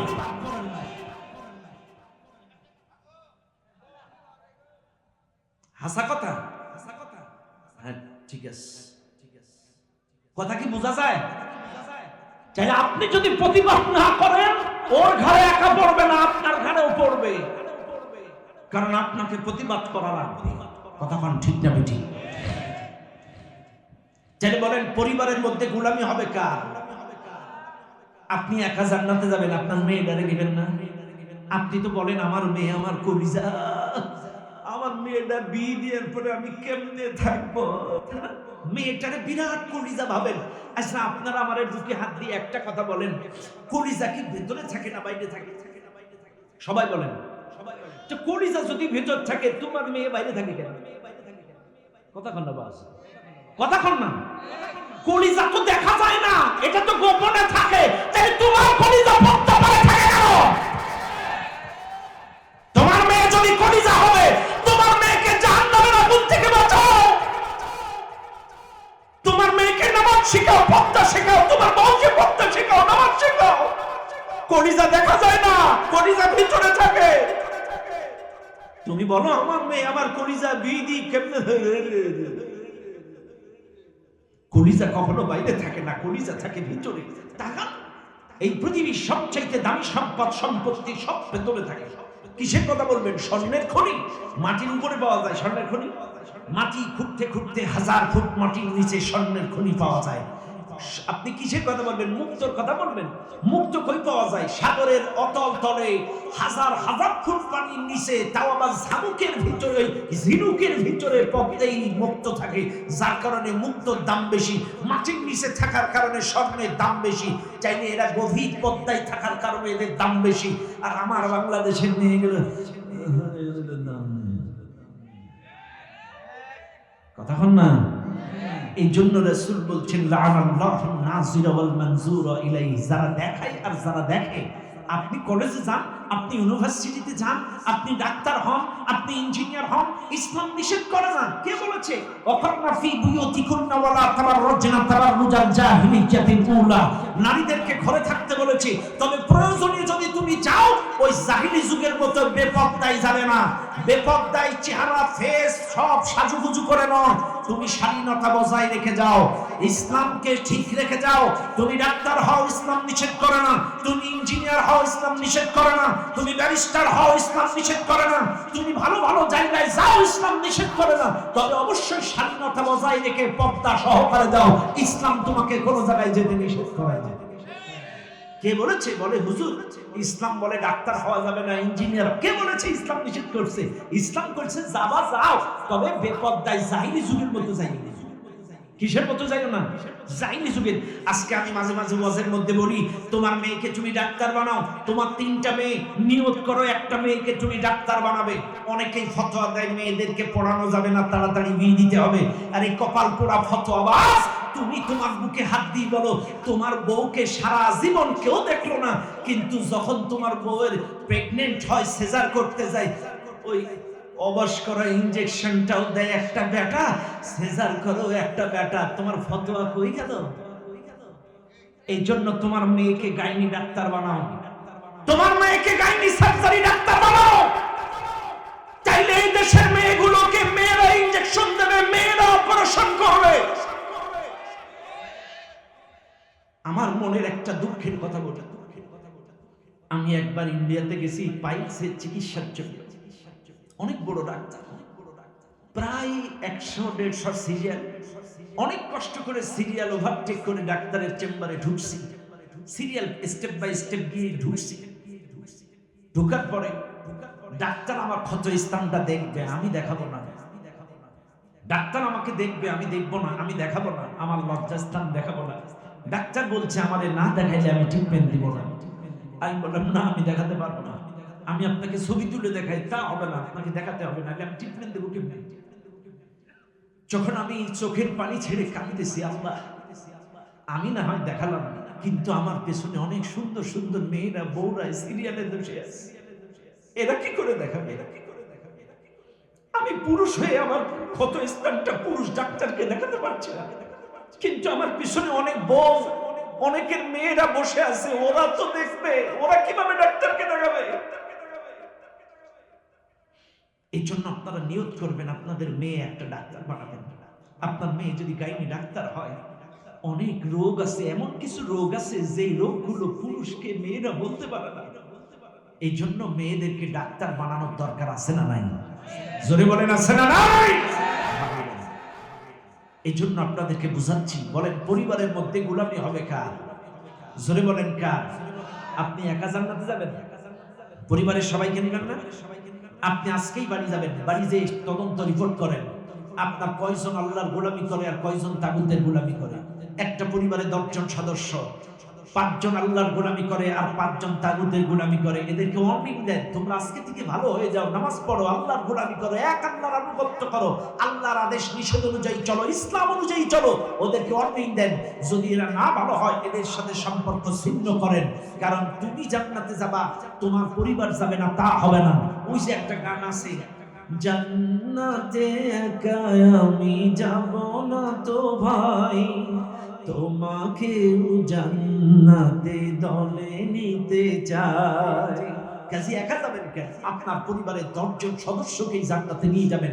আজকে থেকে অডিট করেন, কারা নামাজ পড়ে, কারা পর্দা মানে, কারা এক আল্লাহর গোলামি করে। কেউ আল্লাহর গোলামি করবে, ইসলাম মানবে, শরিয়া মানবে, কেউ মানবে না, তা হবে না। পরিবারের প্রত্যেকটা সদস্যকে এক আল্লাহর গোলামি করা কথা না। 2, ব্যবসা প্রতিষ্ঠানের মধ্যে গোলামি হবে কার? হ্যাঁ, আল্লাহর গোলামি ব্যবসার মধ্যে নাই। আমার সঙ্গে রাগ করবেন না, আমি যেটা বলি বুঝিয়ে বলি। দেখবেন দাদু ঘুমাচ্ছে, এখানে নিকটবর্তী বাজার করবে আপনাদের, কাশিয়াডাঙ্গা বাজার অথবা রাজশাহী তো পাশে। আপনারা রাজশাহী গেছেন, আপনার এলাকার একজন মালিক, বড় কাপড়ের দোকান, বড় কাপড়ের দোকান, আপনার এলাকার মালিক। আপনি যান কাপড়ের দোকানে, যে বলেন চাচা আপনার ওই 1 গ্রামের মানুষ আমি, আমার ছোট বোনের বিয়ে, এই শাড়িটার দাম কত? তুমি আমার এলাকার মানুষ। দেখবেন ওই চাচা কিন্তু হাজি, কেবলমাত্র ঈশার নামাজ পড়ে আসবে। আরে তুমি আমার এলাকার মানুষ, একটা টাকাও লাভ দিতে হবে না, কিনা দাম 3000 টাকা দাও, অথচ 800 টাকায় কিনা। কথা বল না বাউজি। যেন মসজিদের মধ্যে গোলামি করলো কার, আর দোকানে গোলামি হলো কার? কথা বল না। এই যে এটাই কিন্তু বর্তমান সময় চলতেছে। কথা কান ঠিক না বেঠিক? ও দুনিয়ার মানুষ, এই জন্য মনে রাখবেন, এখানে যারা ব্যবসায়ী আছেন আপনাদেরকে বলছি, মুসলমান বাবাজিরা আমার, ইয়া আইয়ুহাল্লাযীনা আমানুত্তাকুল্লাহ ওয়া কুলু কওলান সাদীদা। হে ইমানদারগণ, আমি আল্লাহকে ভয় করো, সত্য কথা বলো।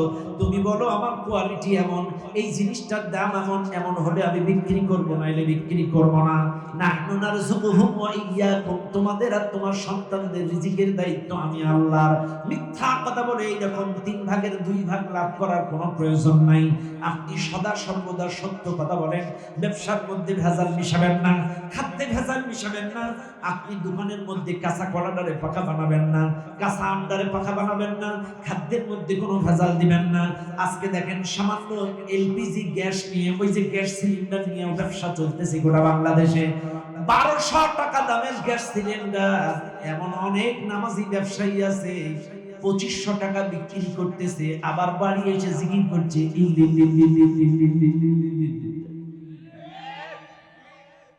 কথা বলে না। সিলিন্ডার কেনা কত, বিক্রি করছে কত, আবার লোকটা নামাজি নামে নামাজি। তাহলে মসজিদে গোলামি হলো কার? ব্যবসা প্রতিষ্ঠানে কার? চাইলে ব্যবসার মধ্যে গোলামি হওয়া লাগবে কার? চাকরিতে কার? চাকরিতে বলেন আপনারা। আমার কথা রাগ করেন না, এই মাহফিলে যারা আছেন আমার সাথে একটু হাত তোলেন, সবাই হাত তোলেন, হাত তোলেন, সবাই তোলেন। আপনাদের সবার বাবা আছে কিনা আমি জানি না, তবে কারোর আছে কারোর নাই। তবে সবার বাবা ছিল, এটা আলহামদুলিল্লাহ ছিল বা আছে। এখন বলেন আমার বাবা খারাপ বাবা? কেউ বলবেন না। আচ্ছা দরকার নেই, যেটা অরিজিনাল, যেটা সত্য এটা বলেন। আমার বাবা সবাই বলেন আমার বাবা, আমার বাবা। হাত নামান। জানি কেউ কিন্তু খারাপ বলেননি, আপনারা সবাই বলেছেন আমার বাবা ভালো বাবা। আচ্ছা বলেন তো, সবার বাবা যদি ভালো বাবা হয়, জানি ঘুষ খায় কার বাবা? আমার কথা বুঝেন না আপনারা? কথা কি বুঝেন?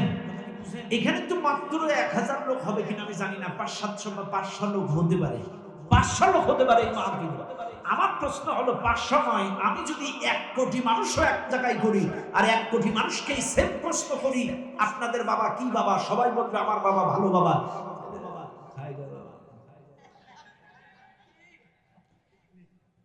কষ্ট নিয়েন না বাবা। ডিসি অফিসে মসজিদ আছে, এসপি অফিসে মসজিদ আছে, ভূমি অফিসে মসজিদ আছে, রেজিস্ট্রি অফিসে মসজিদ আছে, উপজেলা অফিসে মসজিদ আছে। আজান দিলে 70% স্টাফ নামাজ জামাতে আদায় করে। খায় কারা?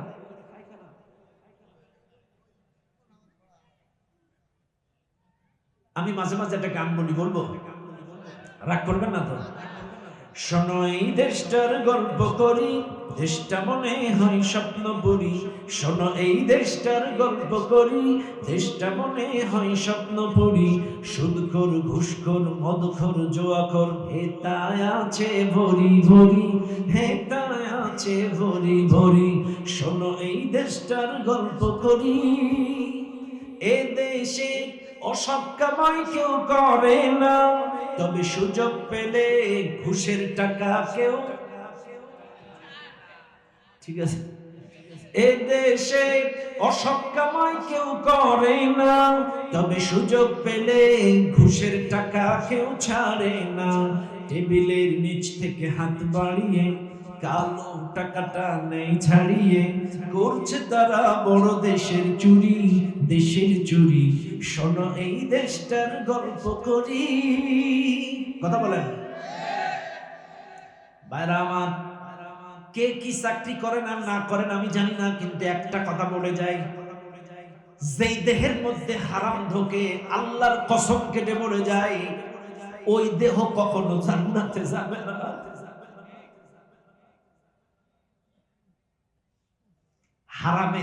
হারাম দিয়ে যেই দেহ গঠিত হয় সেই দেহ কোথায় যাবে না? যদি তওবা করে ফিরে এসে ভালো হয়ে যান সেটা আলাদা ব্যাপার। আরে মানুষ বুঝে না, মানুষ মনে করে ওযু আর গোসলই শুধু পবিত্রতা। কে শিখাইছে আপনাদের? শোনেন, ওযু গোসলে দেহের পবিত্রতা হয়, আর হালাল খাদ্য খাবারে আপনার আত্মার পবিত্রতা হয়। ওযু গোসলে দেহ পবিত্রতা হয়, আর হালাল খাদ্যের মাধ্যমে আত্মা পবিত্র হয়। 100% আপনার ওযু গোসল সহিহ, কিন্তু খাদ্যটা যদি সুদ ঘুষের টাকা হয়, সন্ত্রাসী টাকা হয়, দখলবাজির টাকা হয়, আল্লাহর কসম আত্মা যদি নাফাক থাকে ওই পবিত্র দেহ দিয়ে কোনো লাভ নাই। দেহ পাক লাগবে, আত্মাও পাক লাগবে, দুটোটাই পবিত্র করা লাগবে। আত্মাও পবিত্র, দেহ পবিত্র, দুটোটাই যদি পবিত্র হয় আপনার নামাজ, আপনার রোজা, আপনার হজ, আপনার প্রত্যেকটা ইবাদত কবুল হবে। অন্যথায় আপনার দেহ পাক কিন্তু আপনার আত্মা না পাক, ওই দেহ পাক দিয়ে আল্লাহ আপনার কোনো কাজে আসবে না। এটা মাথায় রাখবেন। কষ্ট পাচ্ছেন আপনারা? চাইলে অফিসের মধ্যে গোলামি হবে কার? কেউ দেখছে না, দেখছে কে? কে দেখছে? ইস, একটা চিন্তা করবেন, কেউ দেখছে না, আল্লাহ দেখছে। আপনার অফিসের মধ্যে ক্যামেরা আছে? কথা বল না, ক্যামেরা আছে অফিসে? নাই নাই নাই। আপনার অফিস কক্ষে যেখানে লেনদেন করেন এখানে ক্যামেরা নাই, কিন্তু ক্যামেরা আছে এই জায়গায়। এই জায়গায় কোন জায়গায়? এদিকে তাকান, এই জায়গাটায় ক্যামেরা আছে, এই জায়গাটায়। বলবেন হুজুর বুঝায় কোন এখানে ক্যামেরা আছে, আমরা তো দেখি না।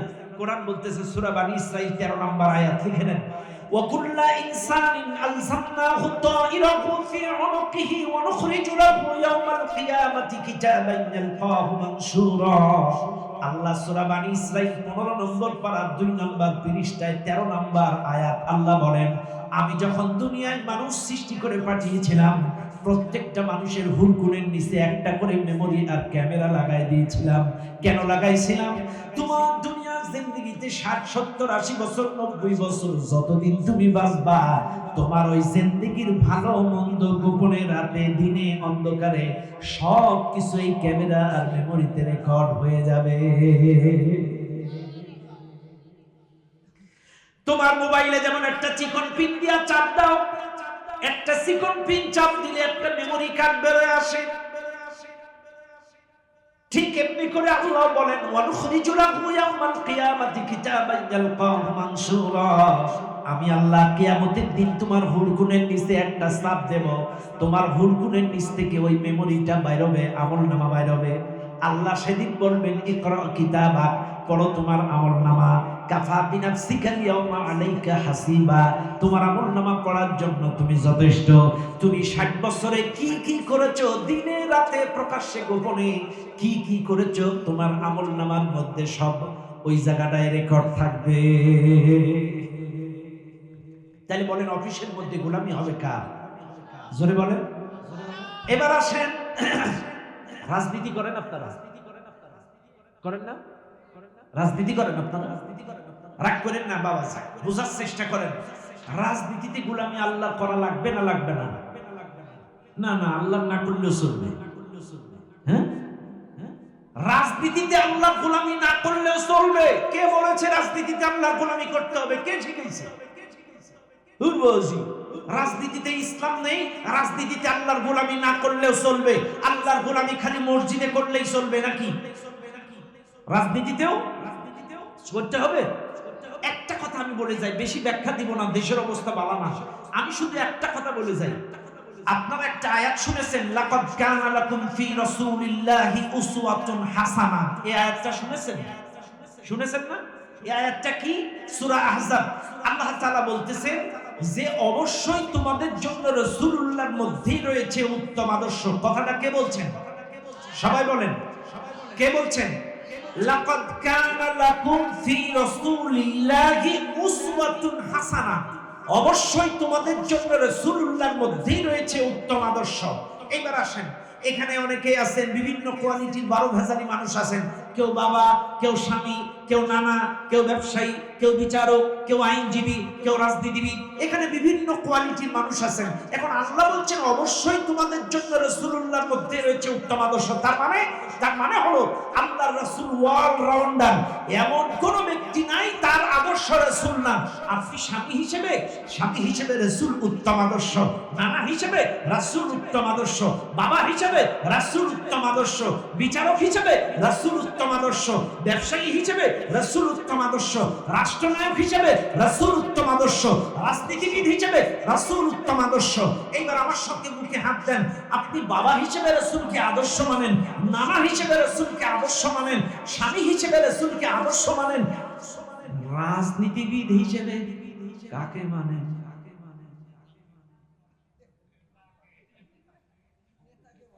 বেয়াদবি মাফ করবেন, আমি বোঝানোর জন্য বলছি। আপনার আদর্শ, ব্যবসায়ীর আদর্শ যদি মুহাম্মদ সাল্লাল্লাহু আলাইহি সাল্লাম হয়, স্বামীর আদর্শ যদি নবী হয়, বাবার আদর্শ যদি নবী হয়, একজন মুসলিম হিসেবে আপনার রাজনৈতিক আদর্শ হবে মুহাম্মদ সাল্লাল্লাহু আলাইহি ওয়াসাল্লাম।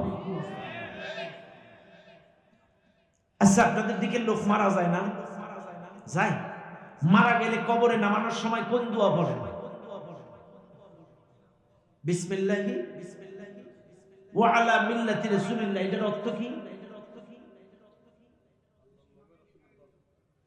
আল্লাহর নামে রাসূলের দলে রেখে গেলাম, তাই তো? এখন আপনারা বলেন, আমার কথা রাগ করবেন না, আমি জাস্ট বোঝানোর জন্য বলছি। এই দোয়াটা যারা পড়েন বুঝেন, আপনার চুল কাটা কিসের মতো? নেইমারের মতো। দাড়ি কাটা কিসের মতো? বিরাট কোহলির মতো। প্যান্টটা কিসের মতো? রোনালদোর মতো। আপনার রাজনীতি কিসের মতো? আব্রাহাম লিঙ্কনের মতো। আপনার ব্যবসা কিসের মতো? ওই মোদি কাকুর মতো। আচ্ছা, চাইলে ব্যবসা মোদি কাকুর মতো, রাজনীতি আব্রাহাম লিঙ্কনের মতো, চুল কাটা নেইমারের মতো, দাড়ি কাটা বিরাট কোহলির মতো, প্যান্টটা রোনালদোর মতো, আর মরে গেলে বিসমিল্লাহি ওয়া আলা মিল্লাতির। মিথ্যা কথা বলেন কেন? কেন মিথ্যা কথা বলেন? আপনার দাড়িতে, টুপিতে, আপনার লেনদেন, আদর্শে, চরিত্রে, আপনার আপনার সবকিছুতে যদি রাসূল আদর্শ হয়, রাসূল যদি আপনার মডেল হয়, রাসূল যদি আপনার অনুসরণীয় অনুকরণীয় হয়, তাইলে আপনার নামে বলা জায়েজ আছে বিসমিল্লাহি ওয়া আলা মিল্লাতি রাসূলিল্লাহ। এটা আপনার জন্য বলা জায়েজ। আপনি বলবেন আমি অমুকের আদর্শের সৈনিক, আর রাসূলের সময় বিসমিল্লাহি ওয়া আলা মিল্লাতি রাসূলিল্লাহ, এই মিথ্যা কথা কেন বলেন? কেন মিথ্যা কথা বলবেন? আপনি যার আদর্শের সৈনিক তার নামে মাটি দেবেন, যার হোক আপনি তার নামে চাপা দেবেন। রাসূলের নামে মিথ্যা কথা বলবেন কেন? আপনি সারা জীবন আদর্শ হিসেবে মেনেছেন, মাটি দেওয়ার সময় রাসূলের নামে এই ডাহামিসা কথা বলবেন না। আপনি সারা জীবন যাকে আদর্শ মানবেন, আপনার কবরে নামানোর সময় বিসমিল্লাহি কথা বল না। তাহলে জীবনের সব ক্ষেত্রে আদর্শ মানতে হবে কার? রাসূলকে আদর্শ মানতে হবে। কথা বলেন কার? রাষ্ট্রনায়ক হিসেবে, রাজনীতিবিদ হিসেবে, নানা হিসেবে, বাবা হিসেবে, স্বামী হিসেবে, ব্যবসায়ী হিসেবে, বিচারক হিসেবে একমাত্র মুসলমানের আদর্শ মুহাম্মদ সাল্লাল্লাহু আলাইহি ওয়াসাল্লাম। কথা বলেন ঠিক না বেঠিক? তাহলে রাসূল কি রাজনীতিবিদ ছিল না? রাসূল কি রাষ্ট্রনায়ক ছিল না? তাহলে রাসূল যদি রাজনীতিবিদ হয়, রাষ্ট্রনায়ক হয়, তাহলে আপনাকে অবশ্যই রাসূলের আদর্শ ফলো করা লাগবে। মা আতাতুল্লাহ ওয়া রাসূলুহু, আল্লাহ আর রাসূলের ওজনে মাপ দিয়ে তোমাকে আদর্শ হিসেবে মানা লাগবে। বাস। তাহলে রাজনীতিতে গোলামি হবে কার? জোরে বলেন কার? মসজিদের মধ্যে কার? ব্যবসার মধ্যে কার? পরিবারের মধ্যে কার? এবার আসেন, জীবনের সব ক্ষেত্রে গোলামি হবে। আর এই গোলামির কথা কে বলেছেন? ওয়া'বুদুল্লাহ, সুবহানাল্লাহ বলেন। ও দুনিয়ার মানুষ, এবার আসুন গোলামির ওয়াজ আর করব না। আর কি ওয়াজ করব না? কি 12টা বেজে গিয়ে হুজুর 12টা 11 বাজে।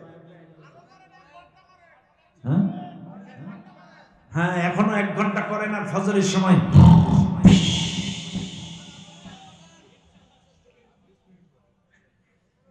আরো 1 ঘন্টা করেন আর ফজরের সময় মারবেন নাকি? মুয়াজ্জিন যখন বলবে হাইয়া আলাস সালাহ, আমরা বলবো ইমাম আর মুয়াজ্জিন মিলেই ফজরটা সালাহ। তাই না? ফজরের নামাজ পড়েন আপনারা? ফজরের ক্ষণ গেল পড়নি নামাজ, জোহরে ডুবেছিলে নিয়ে শত কাজ। ফজরের ক্ষণ গেল পড়নি নামাজ, জোহরে ডুবেছিলে নিয়ে শত কাজ। হেলায় খেলায় গেল আসরের কাল, হেলায় খেলায় গেল আসরের কাল। মাগরিবেও পড়লে না নামাজির সাজ, ফজরের ক্ষণ গেল পড়নি নামাজ, জোহরে ডুবেছিলে নিয়ে শত কাজ। ঠিক না বেঠিক? তোমার মতন নেই হতভাগা কেউ, নেই এত পাপাচার পৃথিবীতে আর। একবার শুরু হলে ভাঙনের ঢেউ, কখনো ফিরাতে জানি পারবে না তার। তোমার মতন নেই হতভাগা কেউ, নেই এত পাপাচার পৃথিবীতে আর। একবার শুরু হলে ভাঙনের ঢেউ, কখনো ফিরাতে জানি পারবে না তার। নামাজি ফারা করে কাফের মুমিন, বিশ্বাসে আবাদ করো বুকের জমিন। নামাজি ফারা করে কাফের মুমিন, বিশ্বাসে আবাদ করো বুকের জমিন।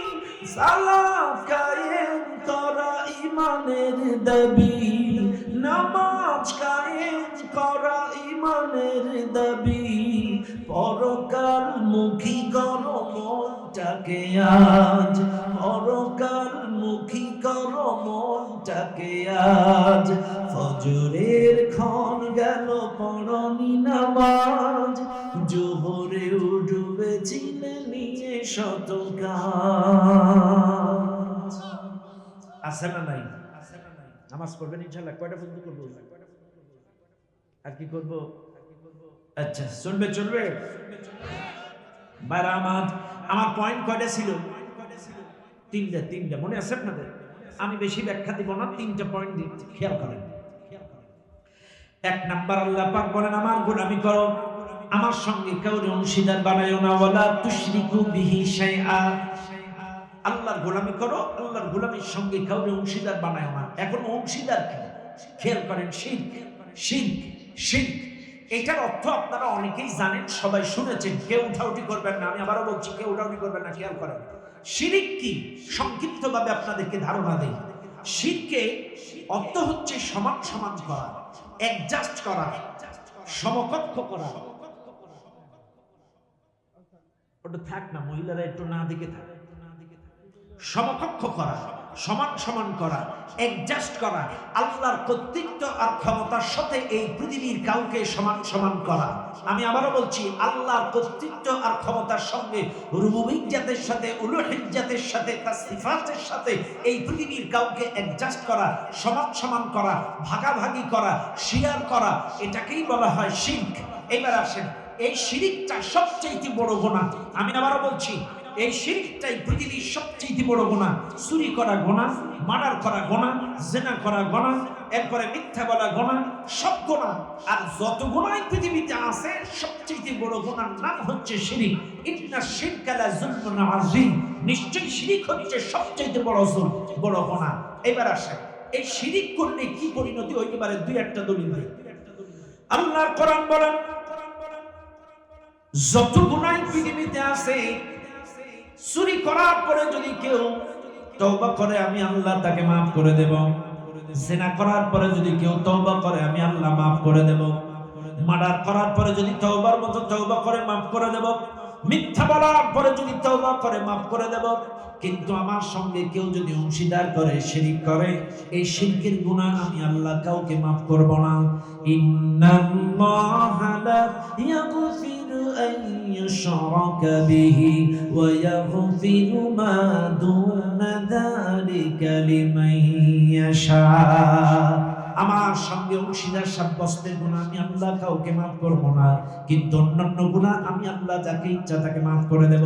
আল্লাহ আরেক জায়গায় বলেন, যদি আপনি অভাব হোক আর স্বভাব হোক, বাই চান্স চুরি করে ফেলেছেন, কিন্তু চুরি করার আগে আপনি 50 বছর নামাজ পড়েছেন, রোজা করেছেন, হজ করেছেন, যাকাত দিয়েছেন, 50 বছর আপনার নামাজ, রোজা, হজ, যাকাত সব ঠিক ছিল, কিন্তু অভাবে হোক আর স্বভাবে হোক, যে কোনো কায়দায় আপনি চুরি করে ফেলেছেন, এই চুরির দরুন আপনার পেছনের 50 বছরের নেক আমল, নামাজ, রোজা, হজ, যাকাত আপনার নষ্ট হয়ে যাবে না।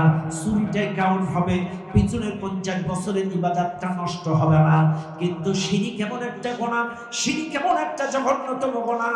আল্লাহ পাক বলেন, 50 বছর নামাজ, রোজা, হজ, যাকাত করার পরে যদি কোনো বান্দা আল্লাহর সঙ্গে শিরক করে, ওই বান্দার জীবনের 50 বছরের সমস্ত আমলগুলো বরবাদ।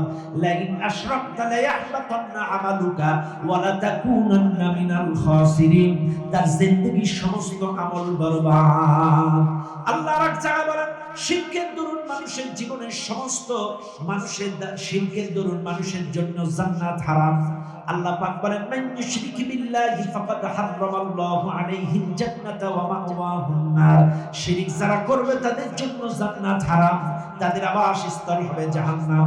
আল্লাহ রাক জায়গায় বলেন, নবী বলেন, জামান ইয়াতি আলান নাস জামানুন ইয়াজতামিউনা ফিল মাসাজিদ ওয়া লাইসা ফীহি মুমিন। আল্লাহর নবী বলেন তার হাদিসের ভেতরে, শেষ জামানার মানুষগুলো মসজিদে জমা হবে, নামাজ পড়বে, জিকির করবে, ইফতার করবে, রোজা করবে, সব করবে মসজিদে, কিন্তু ওয়া লাইসা ফীহি মুমিন, তাদের মধ্যে মুমিন খুঁজে পাওয়া যাবে না। এখন প্রশ্ন আসতে পারে, হুজুর, নামাজ পড়বে মসজিদে, রোজা করবে মসজিদে, ইফতার করবে মসজিদে, জিকির করবে মসজিদে, কোরআন পড়বে মসজিদে, কিন্তু কেন এদের মধ্যে মুমিন থাকবে না? আল্লাহর কোরআন বলে, ওমা কানা ইউমিনু আকতারুহুম বিল্লাহি ইল্লা ওয়া হুম মুশরিকুন। অধিকাংশ মানুষ ঈমান আনার পরেও মুশরিক থাকবে। কেন থাকবে? আল্লাহর নবী বলেন, নামাজ, রোজা, হজ, যাকাত সব মসজিদে, আর যখন সন্তানের দরকার হয় বিভিন্ন বাবার দরবারে, কথা কথা কথা কথা কথা কথা নামাজ পড়ে মসজিদে, জিকির করে মসজিদে, কোরআন পড়ে মসজিদে, ইফতার করে মসজিদে, আর নির্বাচন আসলে বাবা শাহজালালের দরবারে, কথা কথা কথা কর না। আরে নামাজ পড়লি মসজিদে, রোজা করলি মসজিদে, ইফতার করলে মসজিদে, নির্বাচন আসলে বাবা শাহজালাল কি তোর জন্য চেয়ার নিয়ে বসে আছে নাকি? এই আকীদা, এই বিশ্বাস বাদ দাও, আল্লাহর কাছে যাও। সন্তান চাইবেন কার কাছে? রিজিক চাইবেন কার কাছে? বিপদ আপদ থেকে মুক্ত হওয়ার জন্য দোয়া করবেন কার কাছে? কপাল পোড়া বাঙালি পাসপোর্ট করে পাসপোর্ট অফিসে, আর ভিসার জন্য যায় বাবার দরবারে। যেতে যেতে চাই একটা মোরগ নিয়ে এসছে, আমি কুয়েতে যাব বাবা, ভিসার দরকার। বাবা কি তোর এম্বাসি নাকি? মানুষের এই বিশ্বাসের কারণে অধিকাংশ ঈমান আনার পরেও মুশরিক থাকবে। বেয়াদবি নেবেন না, আমি আবারও বলছি, শিরিক যারা করে তারা মুশরিক। আর মুশরিক যদি মারা যায়, এই মুশরিকের জন্য দোয়া করাও জায়েজ নাই। মা কানা লিন নাবিয়্যি ওয়াল্লাযীনা আমানু আন ইস্তাগফিরু লিল মুশরিকিন ওয়ালাউ কানু উলি কুরবা মিন বা'দি মা তাবায়্যানা লাহুম। আল্লাহ বলছেন, নবী, ঈমানদারদের উচিত নয় মুশরিকের জন্য দোয়া করা, সে যদি আপনার পরিবারের সদস্য হয়। বাদ দিলাম, শিরকের ব্যাপারে আর বেশি কথা বলবো না। চাইলে আল্লাহর ইবাদত করতে হবে, আল্লাহর ইবাদতের সঙ্গে কাউরে অংশীদার বানানো যাবে। কথা ক্লিয়ার? শিরকের অনেক ব্যাখ্যা ছিল, কিন্তু বেশি ব্যাখ্যা দিলে আপনার রাত বেশি হওয়াতে সংক্ষিপ্ত জাস্ট শিরকটা বুঝালাম, কত জঘন্যতম গুনাহ এটা বুঝালাম। ব্যাখ্যা দিলে আর একটু বুঝতে সুবিধা হতো। 1 2 নাম্বার গেল, এবার আসেন 3। আল্লাহ পাক বলেন, ওয়া বিল ওয়ালিদাইনি ইহসানা, পিতামাতার সঙ্গে সদাচরণ করো। কার সঙ্গে? সবাই বলেন। এটা কিন্তু খেয়াল করবেন, গুরুত্বপূর্ণ বিষয়, আপনারা খেয়াল করেন। ভাই, পিতামাতা কি? এই পৃথিবীতে সবচেয়ে আপনার জন্য কষ্ট করেছে যারা পিতামাতা, তারা সবচেয়ে আপনার জন্য কাঁদে যারা পিতামাতা, তারা সবচেয়ে আপনার জন্য দুঃখে পড়ে যারা পিতামাতা, তারা কষ্ট করেছে যারা পিতামাতা, তারা। এখন খেয়াল করেন, আরে কি জিনিস মা? একটু বুকে হাত দেন। আমি যদি এখন কাউরে বলি যে আপনাদের মধ্যে কে আছেন, একটা ইট চিনেন তো? ইট একটা ইট আপনার পেটের সঙ্গে বাইরে 24 ঘন্টা আপনি অফিস আদালত কোর্ট কাছারি দোকান ফার্মেসি ব্যবসা বাণিজ্য করবেন, চলবেন, ফিরবেন, শুনবেন, খাবেন, বাথরুমে যাবেন, গোসল করবেন, ইটটা আপনার পেটে বাঁধা থাকবে। একজন বলেন তো 24 ঘন্টা কে পারবে? আছেন কেউ? পারবেন না। কিন্তু আল্লাহ বলছেন, হামালাতুহু উম্মুহু ওয়াহানান আলা ওয়াহন ওয়া ওয়াসাইনাল ইনসানা বিওয়ালিদাইহি। শোনো হে দুনিয়ার মানুষ, তোমার মা তোমাকে 9 মাস 10 দিন এই গর্ভে ধারণ করেছে, মাসের পর মাস, 9 মাস 10 দিন। আপনি আজকে হসপিটালে যান, ইবনে সিনা বা পপুলার যে কোনো হসপিটালে যান, আপনার ডায়াবেটিস, কিডনির সমস্যা, আপনার রক্তে ইনফেকশন, আপনার রক্তে কোলেস্টেরল, আপনার ইএসআরের সমস্যা, আপনার কিসের সমস্যা, আপনি হসপিটালে যান, আপনার যখন রিপোর্ট করবে এখান থেকে সিলিস একটা ঢুকায় ওই আধা সিলিস রক্ত নিবে। আধা সিলিস রক্ত আপনার কি কষ্ট না হয়। কিন্তু আপনি আপনার মায়ের বুক থেকে 24টা মাস আপনার মায়ের বুক থেকে এই রক্ত, এই দুধগুলো চুষে চুষে খেয়েছে। আরে হসপিটালে তো আধা সিলিন্সে ওদের কাজ মিটে যায়, কিন্তু একটা সন্তান যখন মায়ের স্তনে মুখ লাগায়, যতক্ষণ পেট না ভরে বাচ্চাটা দুধের স্তন ছাড়ে না। 24টা মাস আপনার মা আপনাকে দুধ খাওয়াইছে। মা কি জিনিস? হুজুর আপনারা কয় ভাই? 3 ভাই 2 বোন, অর্থাৎ 5। একটা স্মার্ট বয়, একটা মোবাইল নেন তো, ক্যালকুলেটর, লট ক্যালকুলেটর ধরেন। আপনার 30 গুণ 24 কত হচ্ছে? 720 গুণ 5 দেন, 3600 দিন আমার ভাইরা 5 ভাই বোন মিলে তার মায়ের বুক থেকে দুধ খাইছে। 3600 দিন, 365 দিনে 1 বছর, 3600 দিন তারা 5 ভাই বোন তার মায়ের বুক থেকে দুধ সন্তান আছে 24 মাসে হয় না, 2 বছর 3 বছরও চলে যায়, দুধ ছাড়া হয় না। চাইলে 5টা ভাই বোন মিলে 3600 দিন দুধ খাইছে। মা, মা কি জিনিস শিখে দাও। একটা সন্তান জন্মগ্রহণ করার পরে আপনার মা আপনার প্রস্রাব পায়খানার কাঁথাগুলো পরিষ্কার করেছে সর্বনিম্ন 5 বছর। সর্বনিম্ন 5 বছর। 5 বছর যদি আপনি হিসাব করেন 1825 দিন হয় না? 365 গুণ 5 লাগান, 1825 দিন। এইবার আপনারা বুকে হাত দিয়ে বলেন, সর্বনিম্ন 5 বছর আপনার মা আপনার প্রসাব পায়খানার কাঁথা পরিষ্কার করেছে 2 হাত দিয়ে কসলায়া কসলায়া। এমনও সন্তান আছে এখনো 18-20 বছর, তোমার মাই তোমার জিন্সের প্যান্ট গুলো কেসে দেয়, এখনো তোমার মাই তোমার কাপড় চোপড় ধুয়ে দেয়। আমি তো 5 বছরের হিসাব বললাম, চাইলে তোমার 20 বছর পর্যন্ত কাপড় চোপড় ধুইলো তোমার মা। আর আজকে তোমার মা বিছানায় পড়ে আছে 1 মাস, তুমি তোমার মায়ের কাপড়টা ধুয়ে দিতে পারো না? এই মাকে সংসার থেকে আলাদা করে দাও।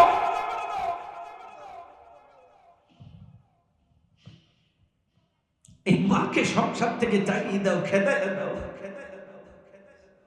তুমি একটা বার চিন্তা করে দেখো না, কাকে তাড়িয়ে দিলে, কাকে গালি দিলে? তোমার বাবা ভ্যান চালায়, রিক্সা চালায়, জোট খেটে এই 5টা ভাই বোনকে মানুষ করেছে। নিজে ঠিক মতো একটা ভালো জামা পরে নাই, তোমাদেরকে পড়াইছে। তোমাকে ভালো কলেজে, ভালো ইউনিভার্সিটিতে পড়াইছে তোমার বাবা। তোমার বাবার সপ্তাহে সপ্তাহে একটু দাড়ি গোপ কাটার দরকার হয়, তুমি কি পারো না? সপ্তাহে সপ্তাহে 500 টাকা তোমার বাবার হাত খরচ দিতে পারো না? তোমার বাবাকে তুমি সংসার থেকে আলাদা করে দাও, মাকে আলাদা করে দাও। শুনে নেন রাজশাহীর মানুষ, মা বাবা আপনার জান্নাত, মা বাবা আপনার জাহান্নাম। একটা 5 তলা বিল্ডিং করতে গেলে 10 ফিট 15 ফিট নিচ থেকে পাইলিং করে ওই ভিতটা মজবুত করে তারপরে 1 তলা 2 তলা 3 তলা 4 তলা বিল্ডিং তোলা হয়। মনে রাখবেন, এই মাহফিলে যারা আছেন প্রত্যেকটা মা বাবা হচ্ছে তার সন্তানের সকল ইবাদতের ভিত। আমি আবারও বলি, আপনার নামাজ, রোজা, হজ, যাকাত যত ইবাদত আপনার আছে সকল ইবাদতের ভিত হলো আপনার মা আর বাবা। আমি আবারও বলি, শুনে নেন, সকল ইবাদতের ভিত হলো আপনার মা আর বাবা। মা বাবা যদি সন্তুষ্ট থাকে নামাজ, রোজা, হজ, যাকাতে আল্লাহ সন্তুষ্ট। আর মা বাবা যদি অসন্তুষ্ট থাকে আপনার নামাজ, রোজা, হজ, যাকাত রানা প্লাজার মতো ধসে পড়বে, আল্লাহর কাছে কবুল হবে না। নামাজটাই শুধু ফরজ না, রোজাটাই শুধু ফরজ না, প্রত্যেকটা মুসলমান সন্তানের জন্য তার মা বাবার খেদমত করাটাও ফরজ। আপনি শুধু নামাজটাকে ফরজ মনে করেন, আপনার মা বাবার সেবা যত্ন করাটাও ফরজ। ইম্মা ইয়াবলুগান্না ইনদাকাল কিবারা আহাদুহুমা আও কিলাহুমা ফালা তাকুল লাহুমা উফফিন ওয়া লা তানহারহুমা ওয়া কুল লাহুমা কাওলান কারীমা। তোমার মা অথবা বাবা, একজন অথবা উভয়, যদি বার্ধক্যে তোমার সংসারে তোমার জীবন দশায় পড়ে, খবরদার তাদেরকে উফ শব্দ পর্যন্ত বলো না। এমনও আছে বয়সকালে, এমনও মা বাবা আছে একই প্রশ্ন বারবার করে না? মানুষের যখন বয়স হয়ে যায় একই প্রশ্ন বারবার করে। অনেক সময় আপনার মা মারা গেছে 10 বছর আগে, বাবা বেঁচে আছে, আপনাদের চেহারার দিকে তাকায় আপনার বাবা আর জীবনে বিয়ে করে নাই। এখন আপনার বাবার তো একটা সঙ্গী দরকার।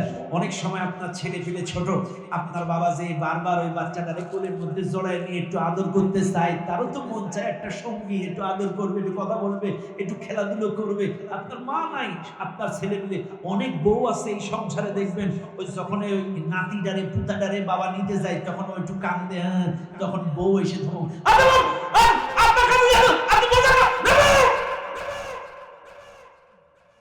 কথা বল না, আছে না, আছে না, আছে না, বলে কি বলে না?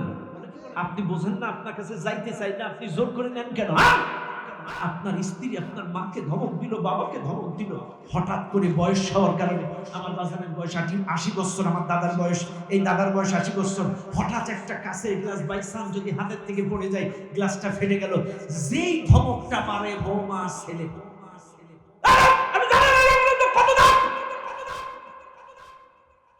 এমন একটা ধমক দিলেন আপনি,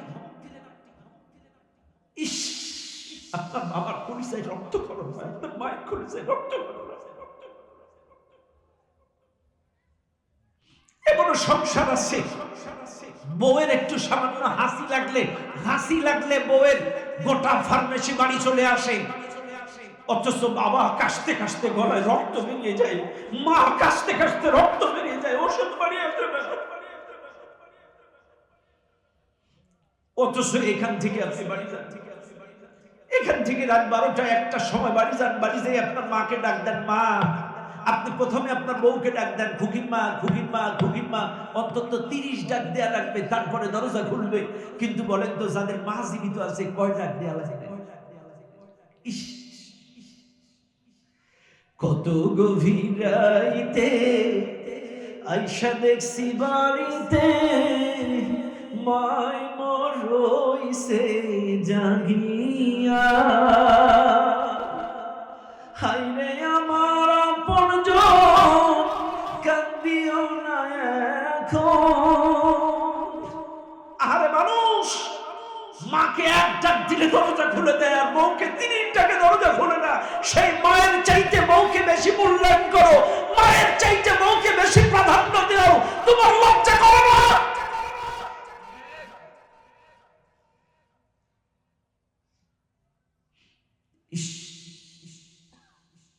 ভাইরে, মা বাবা নাই কাদের, একটু হাত তোলেন তো, নাই কাদের, মা অথবা বাবা নাই কাদের?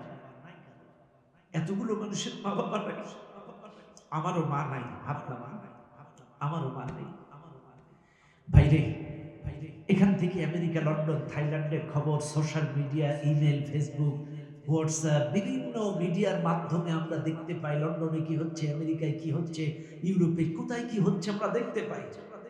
কিন্তু বলেন তো, বাড়ির পেছনে কবরে আপনার মা শুয়ে আছে, বাবা শুয়ে আছে, 10টা বছর হইল, আপনি কি টের পান ওই কবরে কেমন আছে? কবরের কোনো মেইল নাই, হোয়াটসঅ্যাপ নাই, ফেসবুক আইডি নাই।